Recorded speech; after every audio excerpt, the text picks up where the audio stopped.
There we go. Good evening, good evening, everybody. How y'all doing? Peace and blessings, family. You have tuned in to another experience of the African Speaks, where this year we are focusing on the coming of the Ubuntu generation. And this is a transgenerational experience where we are not teaching you anything new. We are going back through the information that is within your DNA. It's in your blood, it's in your bones. It is a vibrational energy that is always trying to bring you back to your higher state of consciousness. So, welcome, welcome, welcome back to the African Speaks.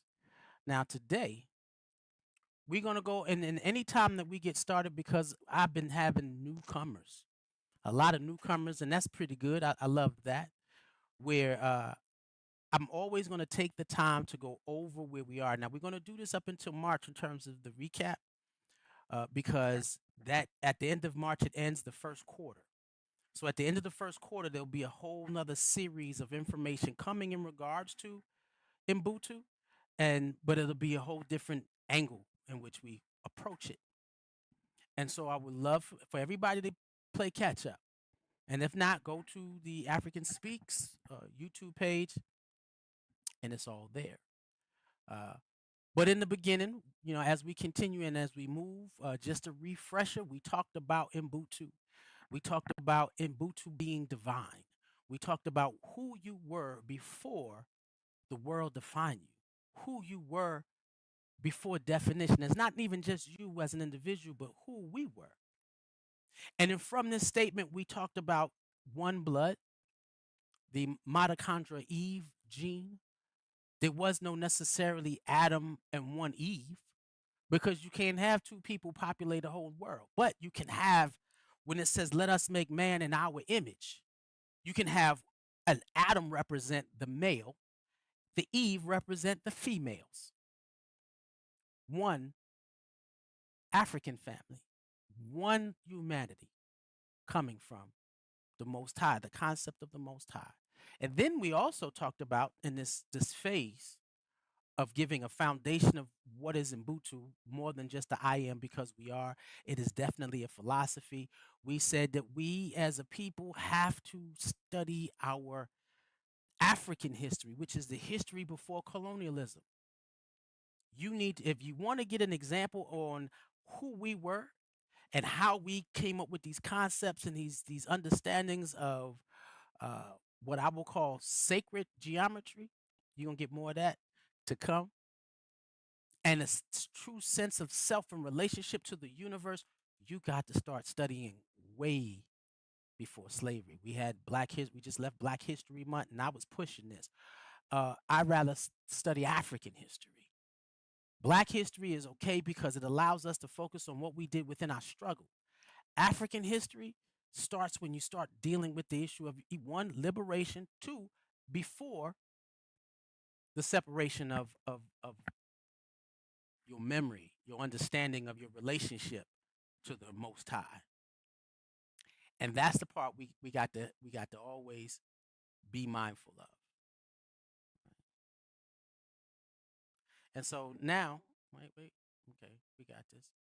And then we went on to talk about the conflict within man.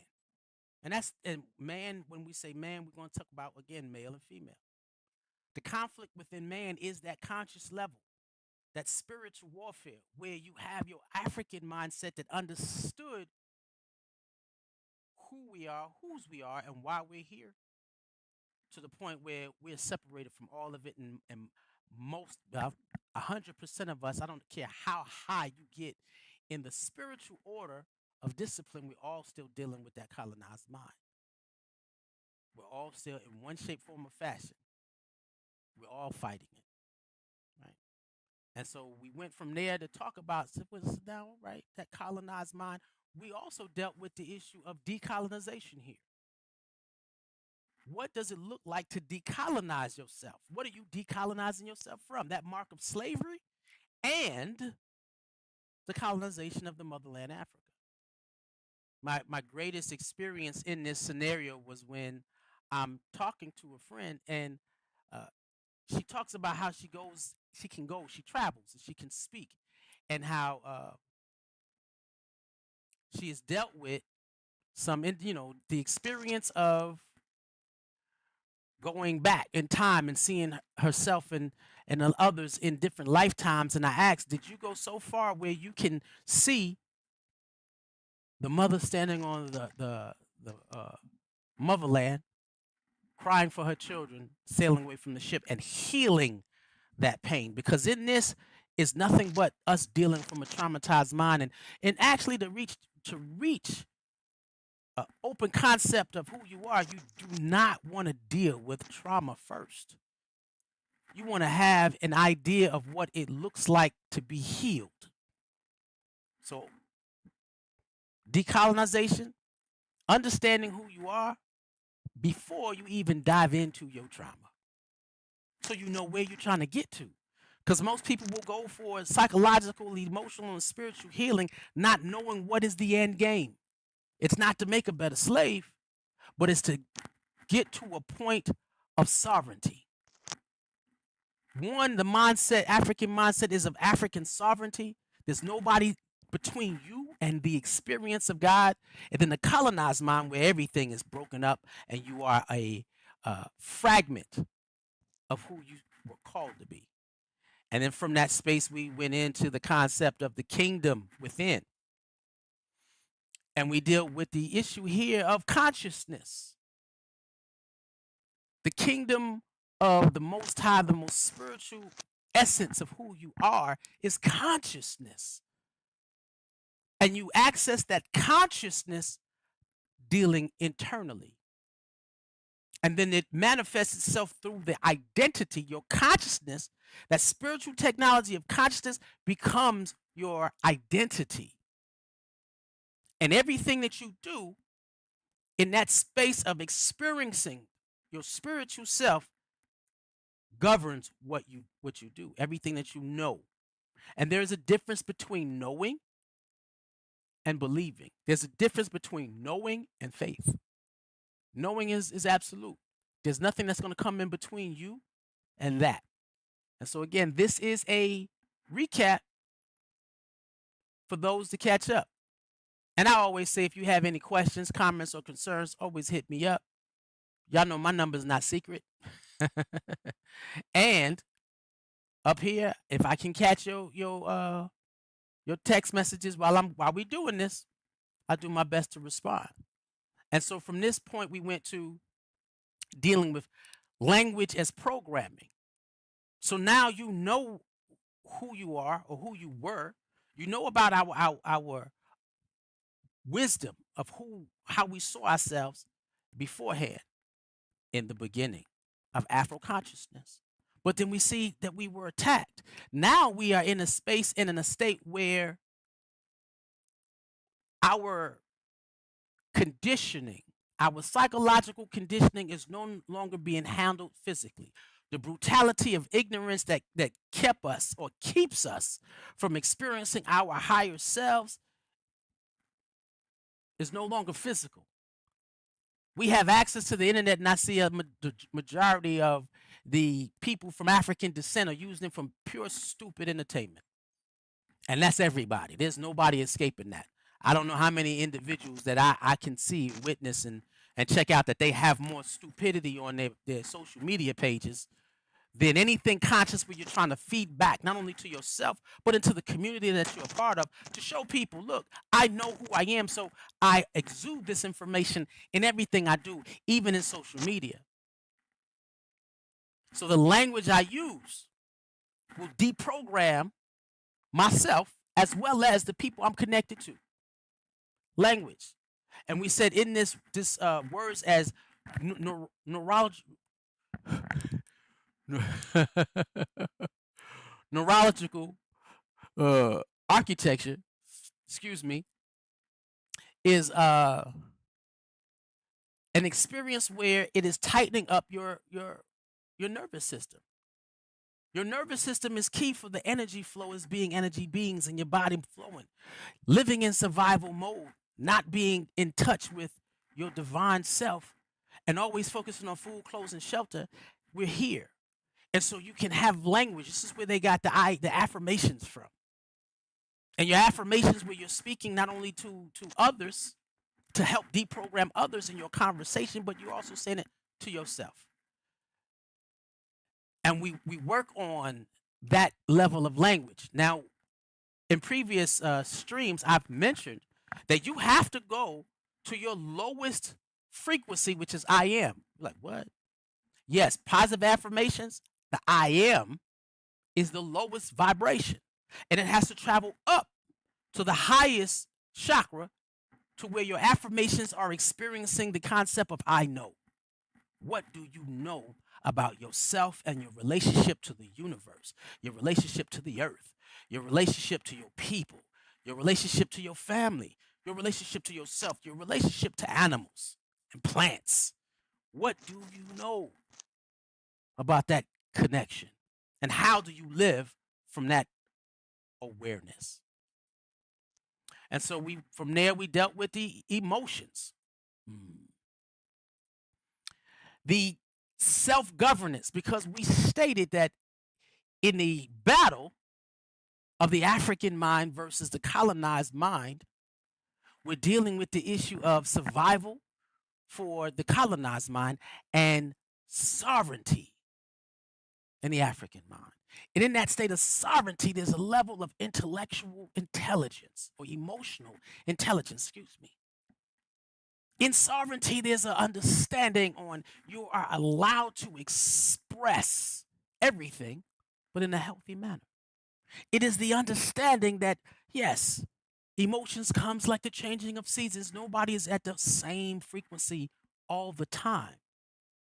But how you process that will determine your depth of understanding or your depth of the awareness of your connection to the African mind. And if you do not have control of your emotions, you are further and further away from that African mindset. And yes, man, do I know some people sitting in some key positions in the African community that have absolutely no emotional regulation? Yeah, that's the first sign that there's some things that need to be checked. I'm going to just say that. So if you're listening, that one was for you. But in that, we say that there is no man who cannot govern himself or govern his own emotions can govern his village. You can't give any type sense of leadership to anybody who is not emotionally intelligent, knows how to process those emotions, knows how not to carry the issues of others into their own life as though their troubles, their problems, their traumas were theirs. And then not being able to put your trauma on someone else. You know that there is a deep gap when you are putting your trauma. And a friend of mine would always say how she bleeds on folks. That shows you your lack of connection to the kingdom of God within you. Be careful. Why? Because you're bleeding in somebody else's kingdom that you actually share when you're dealing with consciousness. And then from that, we stepped into the amnesia of the diaspora. The amnesia of the diaspora, what has been stripped from you. The fact that amnesia is a understanding of the constitution of man, is what we said. The constitution of man, and that's his mind, body, his spirit, his will. You have no control over the governing aspects of who you are. In order to actually walk into, as you start meditating and going in, you got to control your constitution, the laws, the spiritual cosmic laws that make you the cosmic being that you're supposed to be. And do you have control of the mind, body, spirit, and your will? And we gave the breakdowns. And y'all take a look at that one because that one got detailed on how you should be able to see some things. And I had a couple of people around me and hitting me up who were having some difficulties. So I got detailed on this one to help them see themselves. But in this space, man, did I get a wake up call. These last two experiences, I found more dents in my armor that I said I need to fix. Dents in my armor that I need to fix. And so sometimes I always know, not even sometimes, a lot of times when I'm teaching, I'm learning. I'm not necessarily the guru here, but I learn as much as possible and I share it as I learn it because there's no such form of fashion do I ever try to function as though that I'm a gatekeeper. Because there's no understanding of Ubuntu. There's no understanding of the oneness with the creator if I am learning something new and I don't immediately share it. And so I'm trying to get out of my level of amnesia while I'm trying to help you get out of your level of amnesia. Now we come to tonight's focus. Tonight's focus is about African cosmology and the cosmic order. Ubuntu, I am because we are what? Connected. What? So we're getting a little bit more intense. I am because we are connected. Again, Ubuntu has so many different levels of understanding. It's just not one thing. And you got to take a look at everything. When you go outside, you're going to look at a tree different, a rock, fire, water, earth. You look at everything different when you understand how Africans saw the cosmos and how they understood the order of divine connection. And so with that, this has been one of my favorite topics. I spent 1 year just teaching about African spirituality, and I'm going to get back into doing my African spirituality classes where we could do that together and have discussions on it. These are some books that I have in my library that I share. And so we went over African religions and philosophies in detailed fashion. And we might pick Ingenious Black Theology by my good brother Jawanza. You know what? Yeah, I'm going to sit down and we're going to break that down chapter to chapter. That's going to be one of them when we bring back the African spirituality class. So if you have any questions and you want to dive in and you want to sit with yourself beyond sitting with Ajay, the African, here's a couple of, a few that you can dive into. Now, how much do that one down there, right here we go.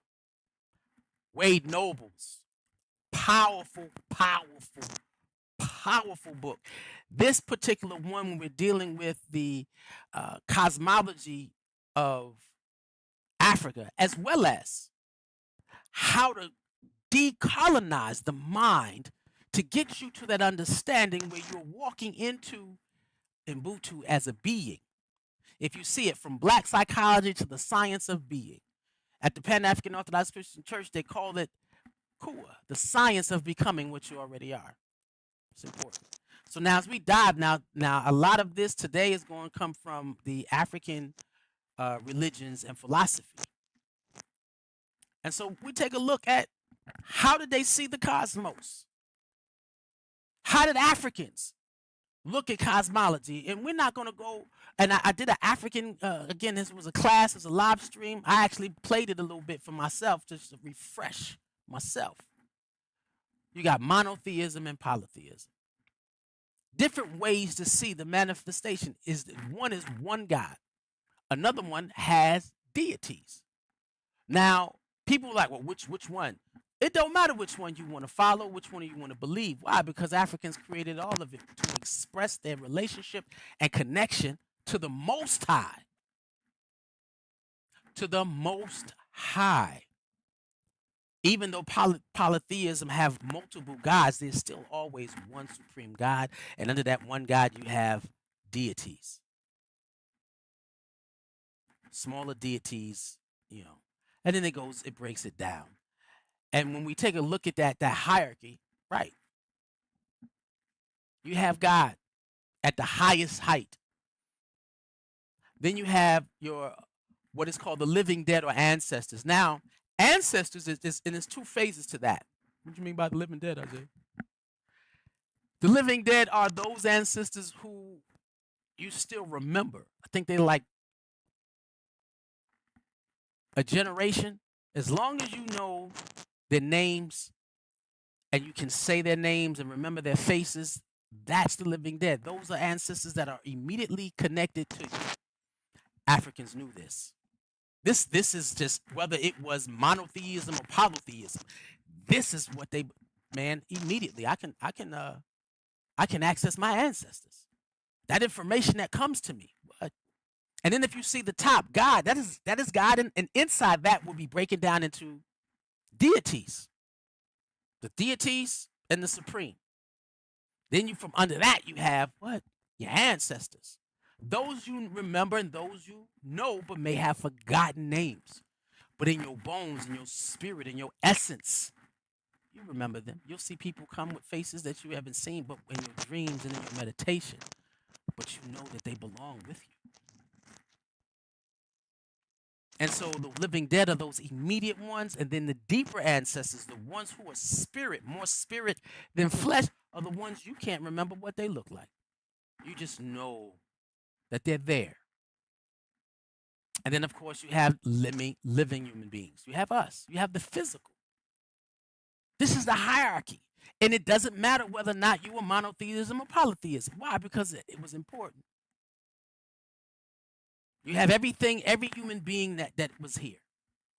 Under that, you have the plants, animals, and the physical environment in which we live. Everything was an experience in God. We live, move, and have our total being in the experience of the Most High. And in that cosmic order of things, Africans understood the expression of God in 4 categories. You never understood this. 4. Ubuntu. That is the experience and the expression of anything that has consciousness. They saw the experience of God connecting. How do you connect, or how do we see?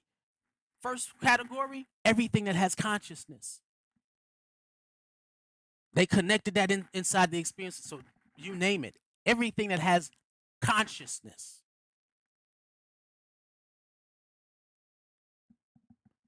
That's spirit. That's man, creator, everything that has consciousness. Kintu. Kintu is the expression and the experience of nature. This is why people say, I got to get to the water. Why? It's an expression of God. Oh, I got to be around trees. It's the expression of God.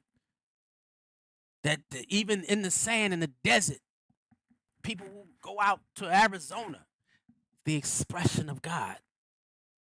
You have to indulge yourself, embed yourself in the environment where you experience the energy of the Most High.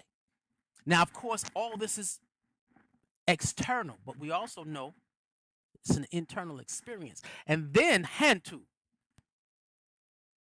Hantu is the how we engage in time. 4 categories, again, how Africans saw that you could engage in the experience of the Most High.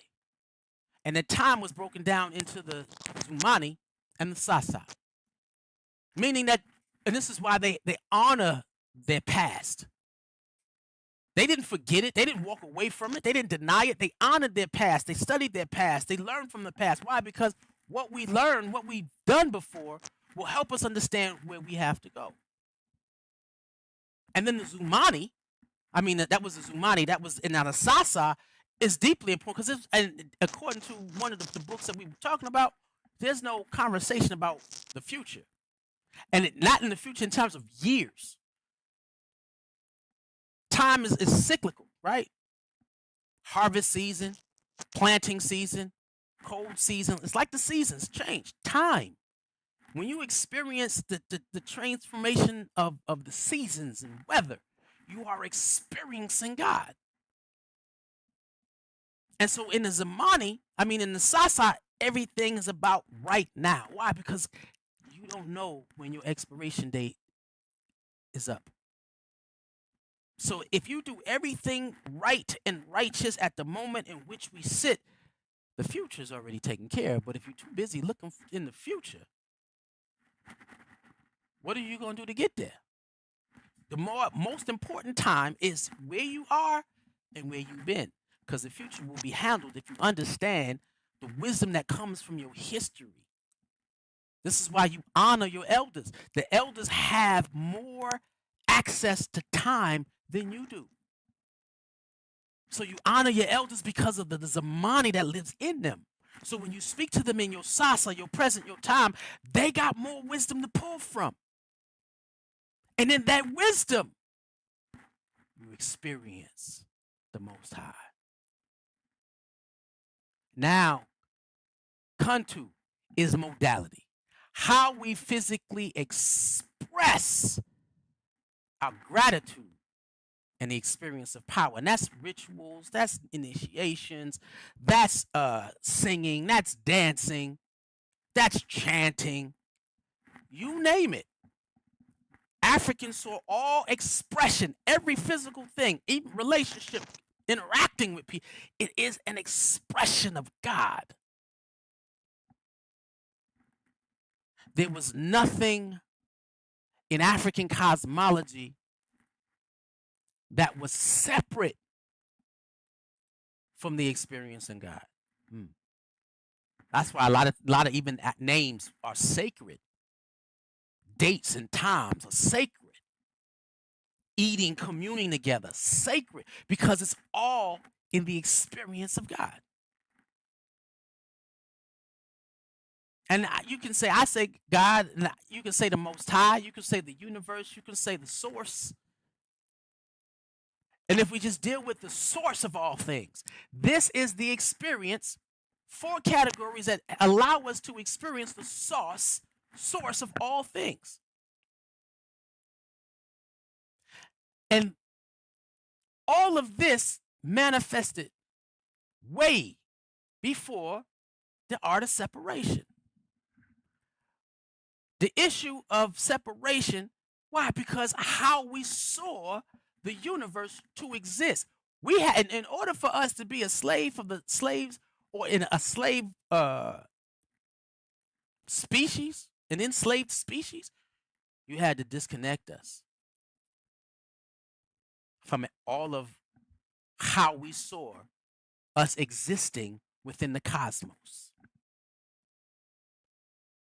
There is a fractured set where you don't understand the connection we had to all things. Now, you can't find anything that what I just said in these 4 categories, you can't find anything outside that. Everything that has consciousness, all of nature, the respect to time, and relationships and how we express ourselves to each other and the Most High. There is no hole here. We are connected to all those areas. And all those areas are a manifestation of how we saw. And so you can't separate. This is why they didn't want us to talk.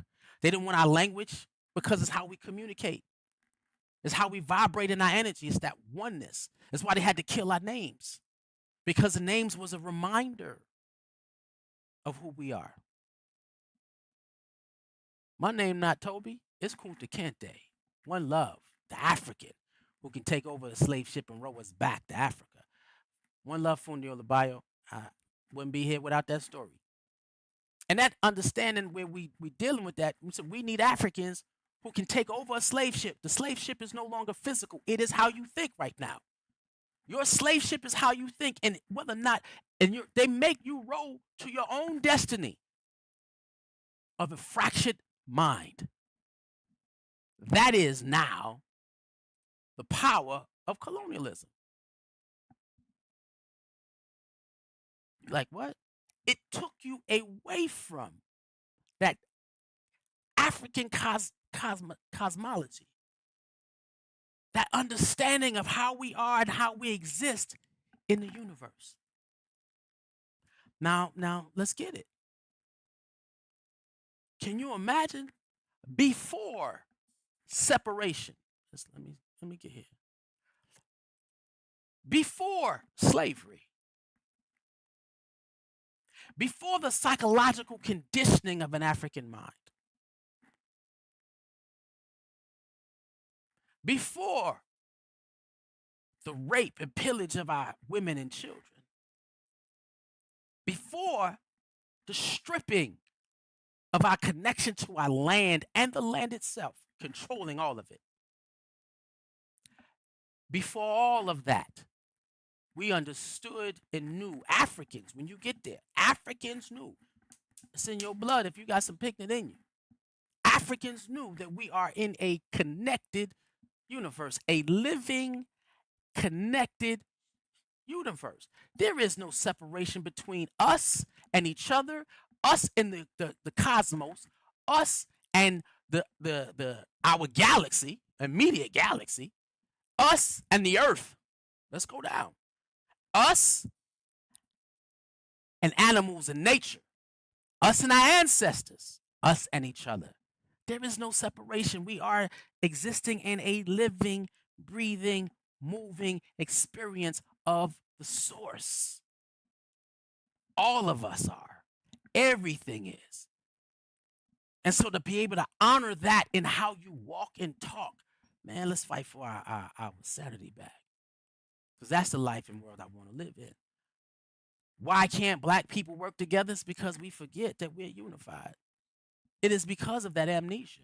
But imagine, we lived in a world that knew everything was existed in divine order. There is not a going before separation you cannot find.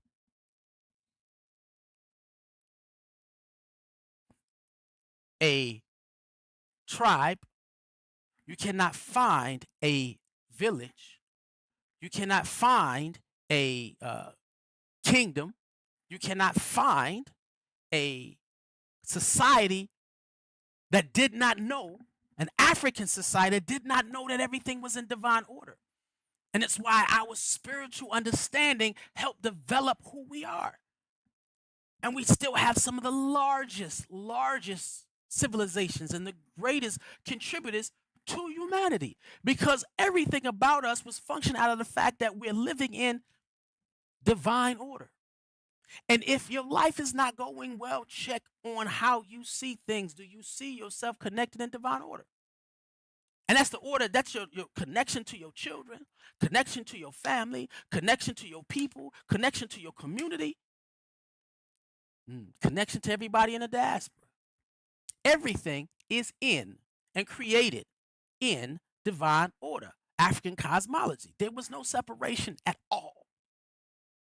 God put everything in order. Everything is energy. We already know that. And that's going to be coming in our future when we barrel down into that. And in that space where everything, and I love doing this for the kids, and I'm going to do this for y'all. And those some who are watching have heard me speak about the periodic table. And this is God's language. It helps this. Math and science is the divine language that helps us understand the world in which we live in, the divine order of all things, and why everything should also live us communally in divine order. These are the elements of the universe. And if you know anything about the period, I know some people didn't like science. I loved science, loved the periodic table, loved doing chemistry, and I was asked to be a chemist when I was in college, but I was like, no, I'm going into computers. But I would always take the harder classes just because I wanted to learn more about what's around me. And everything in this table is put together in precise mathematical numbers. You can't change a millionth of a decimal point, because if one of these numbers change, the whole universe falls apart. These are all the elements at this time that we know of that created the entire universe. And knowing that it is in mathematical precision, you cannot change any number in this, else the universe falls apart. Everything is divine order. Now, to understand that, and we know that everything is energy, everything has a vibrational level. And you look at, this is what makes the universe. And then you take a look at the elements that are in the universe is also built in you. What? Excuse me.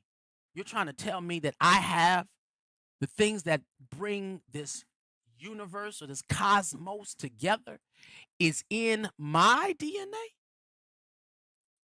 Everything is in divine order. What is in the cosmos is in you. What is in nature is in you. Everything has the same elements. That is a connection. And they don't want you to know that. Why? Because then you start realizing, you start using certain information as tools to break down the walls that separate you from understanding that you are a manifestation that is existing in a living universe that is created with divine order. And if something is out of order, it is against the creator, and it is your obligation, and it is your responsibility. And Ubuntu is a responsibility to maintain divine order. Now imagine, before our version of so-called science, understanding that the elements that are in the universe are already there, that you are part of your identity. Now, when you are, when we talk about extended families, when you have stepbrothers and sisters, why? Because half of you is in half of them, right?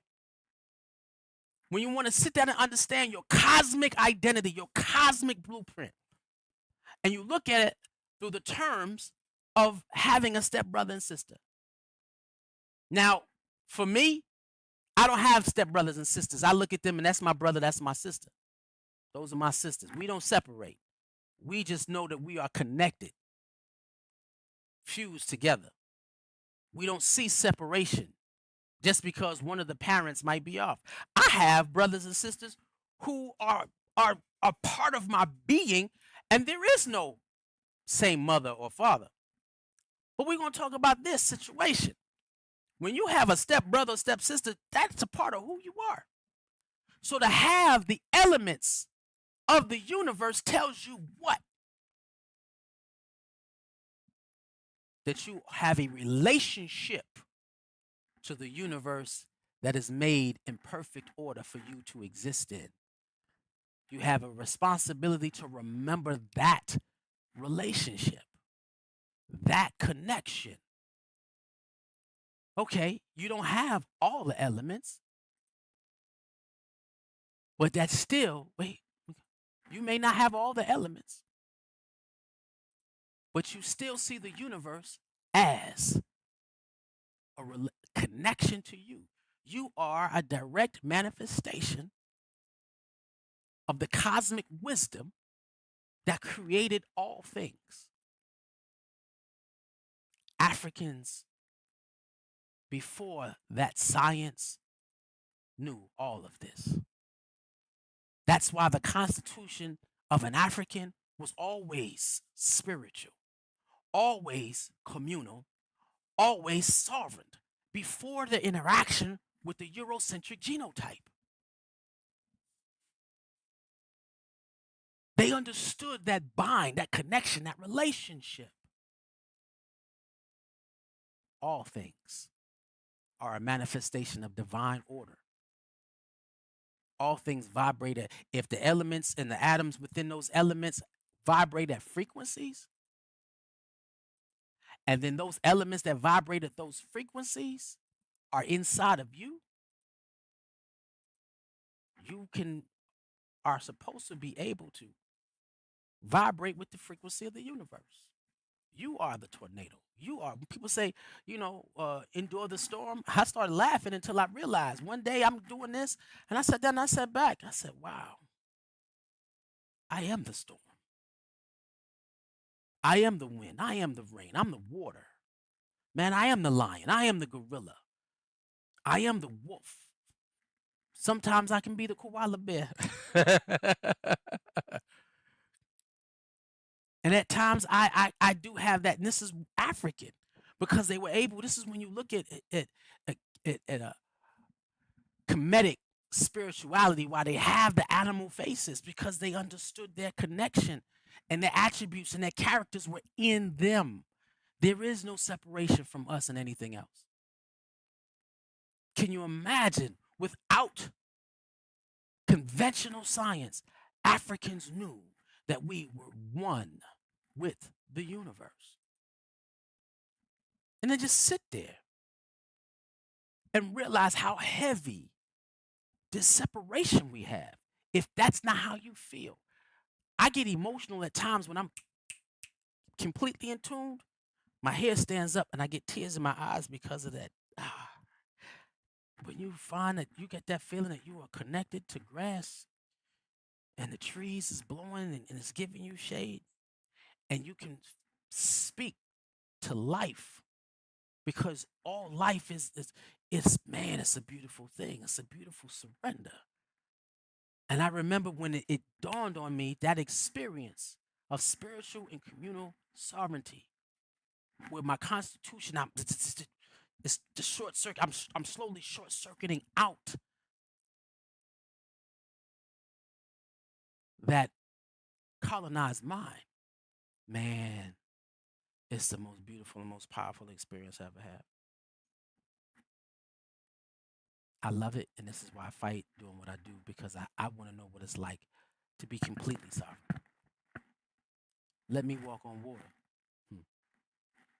Let me turn water to wine. Let me give life. Let me be the African that can take over a slave ship and row it back to Africa. So these lessons that I give, that's us taking over the slave ship and rowing our consciousness back to the state in which we are aware of the divine energy that truly governs us, that interconnected universe, which is the presence and power of the Most High. Now, in this space where we talk about this divine order of things, there is something called the Fibonacci sequence. And I've done this way back. And if y'all missed that, I think that might still be, that was years ago. That was like early, maybe 2008, maybe. And I talked about the Fibonacci sequence, and I talked about the ratio, the spiritual science of the 1.618 ratio. Now, I rarely mention Eurocentric concepts, but it is clear when you go through this. I don't believe whoever Fibonacci is or Leonardo da Vinci, they didn't make this up. This was other information that was leaked out of Africa, that was in the ancient books of Socrates, Plato, Aristotle, Pythagoras, because Pythagoras did not create the Pythagorean theory. It was leaked out, and it took centuries before people could actually indulge in this information, because it was so ancient. It was that wisdom was a part of antiquity. How did you know these things? Oh, but they do call them, and this is what you may not get, the divine formula of creation.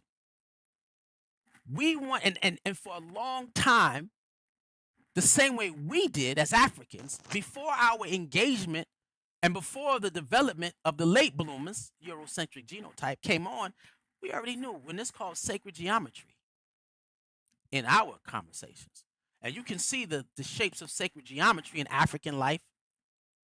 And then now you see them in the up to date understanding where they take these understandings and tell you that they're not African. They just say ancient.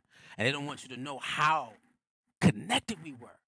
What they decide as the divine formula for creation to help you get a clue of what Africans knew. And again, how easy, because it was in our bones. When you come from the Most High and there is no interruption, and you come with your DNA full of data, it's just you get here and you produce. Now, this is the formula for that gets you the 1.618 ratio, the golden ratio, and it helps you understand the Fibonacci sequence, where everything in the cosmos, everything in life can be measured by this divine order of things, where you can see patterns and know patterns or things that will grow according to that Fibonacci sequence. They can tell you what leaf, how many trees, how many branches a tree is going to grow according to how this Fibonacci sequence. How long are the leaves on that particular tree? And when you go through the cosmos, you're going to see that sequence in everything. And this is it in nature. And then you have it also in the weather. There is nothing on earth that cannot be judged, measured, or understood by with outside of this 1.618 divine frequency. Nothing. And it sits down when you smile and you look at your front teeth.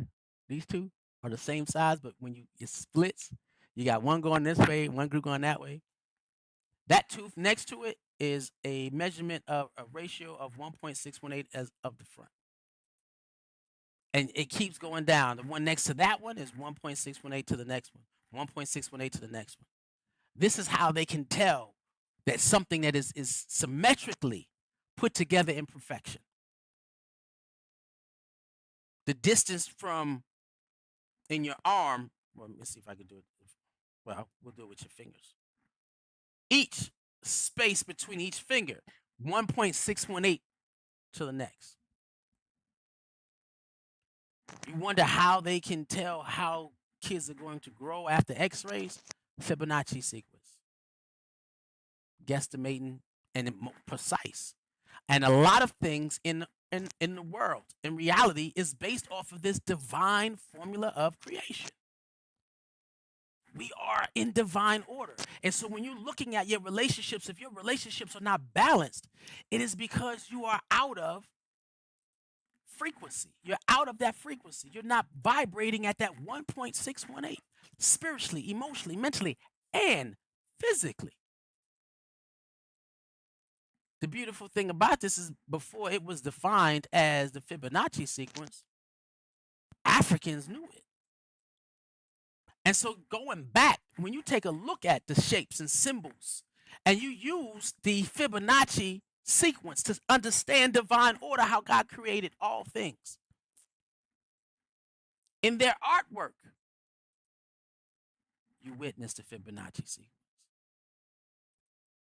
In their architecture, why they can't even understand why they're still, because Europeans still can't understand why the architecture of Africa is still standing. Because it was within the sequence and it was how they were told to build them.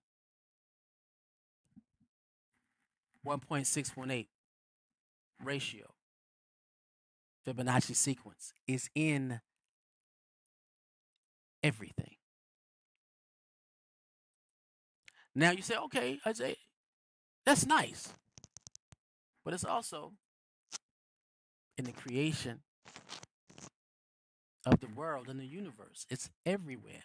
If I had a picture of the universe forming in that swirl, you'll see the Fibonacci sequence. I couldn't put all the images where the Fibonacci sequence is in there. That ratio, divine ratio of 1.618 in vibration. You find yourself in harmony. You find yourself in God. The awareness, because it's not like, oh, I'm lost. It's the awareness that has to connect, that you are connected. You are part of a living universe, that where everything is always interconnected to the the cosmic energy and creative intelligence that it comes from. It is the source. And you can see in life where everything is interdependent. When you're dealing with the issue of cosmic order, creative, there is nothing that was created that is not connected or needs something to be sustained. Everything was created to sustain itself. The universe was created to sustain everything within the universe. And in the smallest form, I always tell the kids, because this was what we talked about in our session, and they had a lot of dialogue. And we're going to try to set that up where they get to have this dialogue, and you can come in and you can actually have the conversations with them. And I'm working on that. I'm working on it so that y'all could be here and we can discuss it here. But in that cosmic order, we understood that everything was interdependent. The cosmic order of things, that the galaxy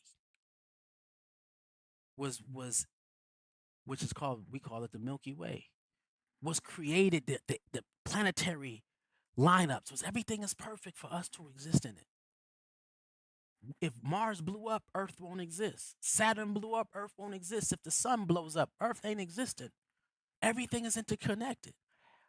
We're the only things in the universe that has the option not to live in cosmic order.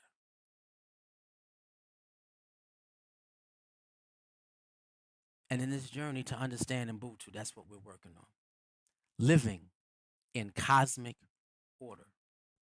Ubuntu is the experience of being interdependent. That concept of let me see, I got this.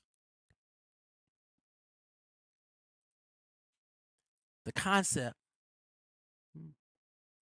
of being an individual versus individuality. There's two different things. You can live as an individual, meaning that's the expression of your intelligence, your creativity. Everybody has a purpose. And the way you express the purpose that's in you will be done through your individuality, your own swag, your own confidence. When you walk in your own authority, your own connection. Everybody has it. We have our connection to each other, to the land, to the planet, to the cosmos. And so individualism is not a good thing. The individualism breaks you down and are separate. Individuality is the specialness in you. Individualism is the concept of separation.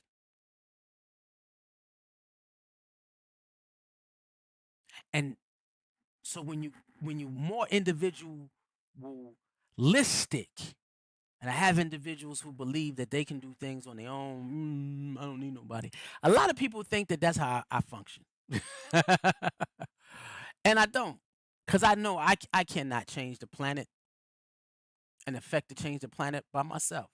I need the community that I'm a part of. Absolutely. So I'm interdependent. Now, if you come to the table with something to share, I'm all in.